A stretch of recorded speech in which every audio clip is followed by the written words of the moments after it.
too long to go on those interviews, especially being that Come here. Dim Chukwuemeka Odumegwu Ojukwu is no longer alive. What's your reaction to this? Well, I listened to Gowon's interview with Charles and Agolo of Arise News. That's a television. That's why I said it should come.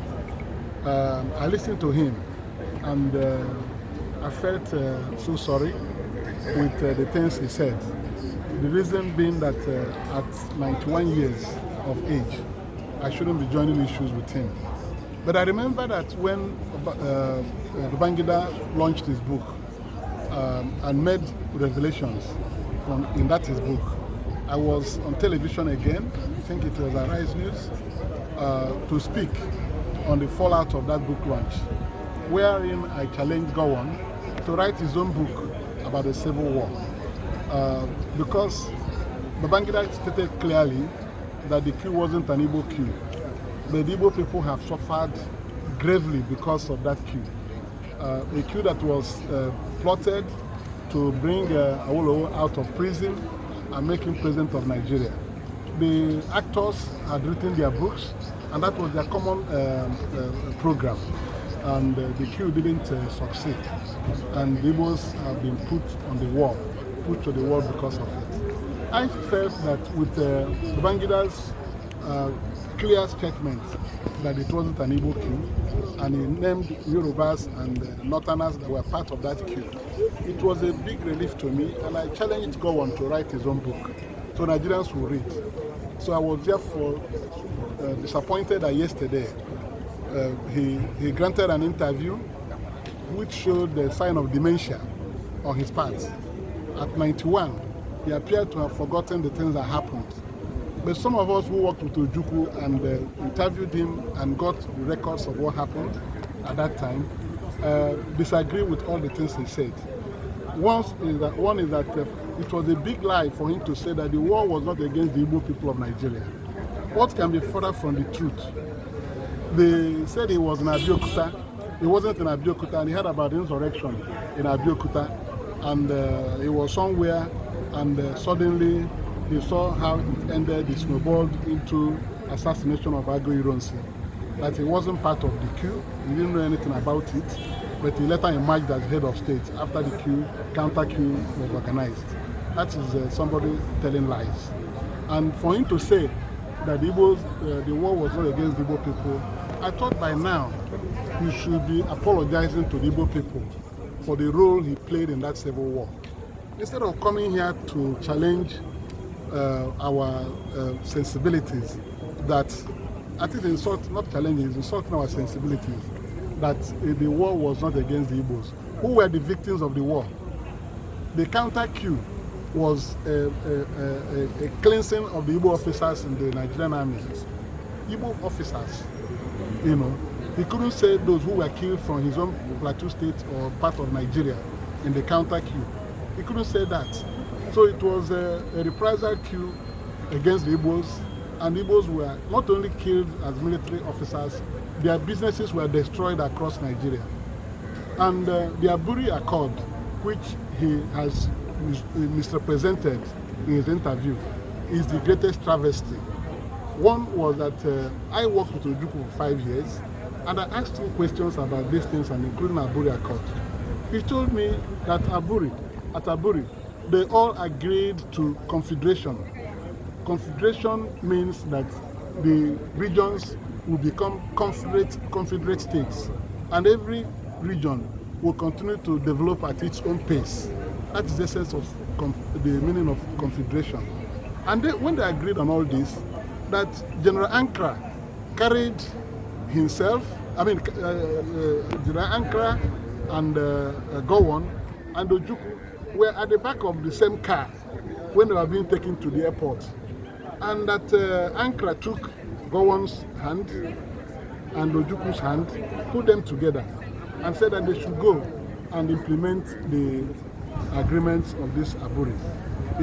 And he told Gowon right there, Ojukwu said he told Gowon that if Gowon gets home and announces the agreements reached here, that he will be the first person to propose Gowon as the head of state of Nigeria. And when they all left, they came back to Nigeria. Days went by, Gowon didn't announce anything. He didn't address the nation on what they agreed in Aburi. In Gowon's account yesterday, I was shocked to hear him say that when he returned, he had malaria.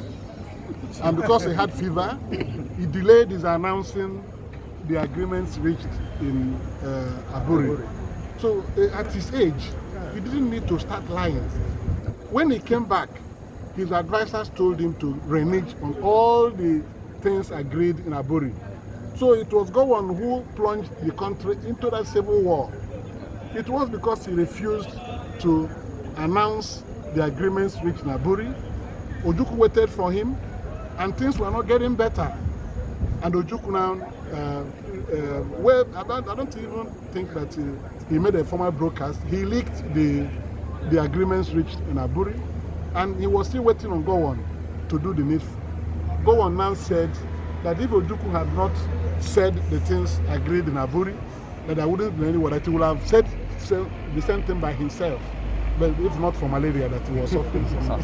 So I think he has not done what he should be doing at this late stage of his life. It is time for him to begin to speak the truth, to heal the wounds of that war. Everybody has moved on. The war is 55 years today that it ended. But to come back at 91 years of age and tell these obvious lies means that he is not thinking about how to leave Nigeria in peace. He said he fought for Nigeria to be one. That's what he said. That the reason for fighting the Civil War was to keep Nigeria as one. Is Nigeria one today? Nigeria is not one today. The president was in Benue yesterday, where people of his own zone are being slaughtered on a daily basis in the past years. So what has he done to make Nigeria a better country?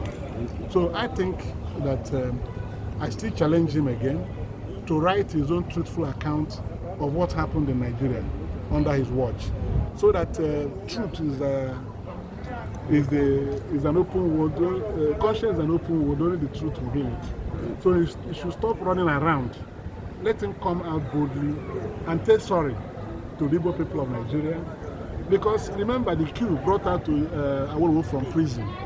And instead of using Awolowo to unite Nigeria, he brought him and made him Federal Commissioner for Finance under his government. And they started driving economic policies that were aimed at exterminating the Igbos in Nigeria.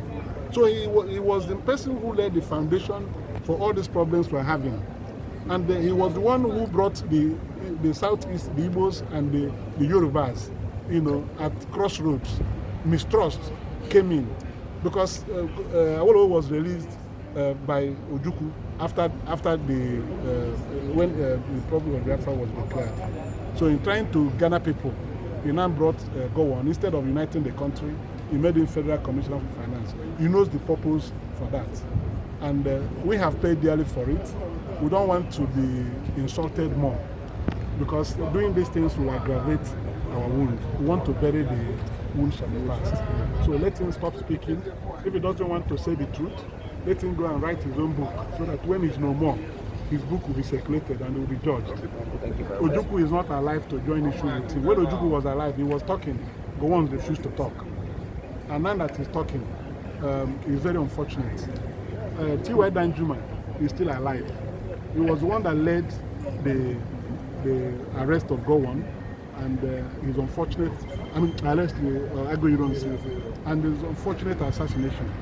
So I don't know what T.Y. will be thinking after hearing Gowon that he wasn't part of the coup, that he didn't know anything about what happened in Nigeria, and suddenly saw himself as head of state of Nigeria. How can somebody say this type of thing?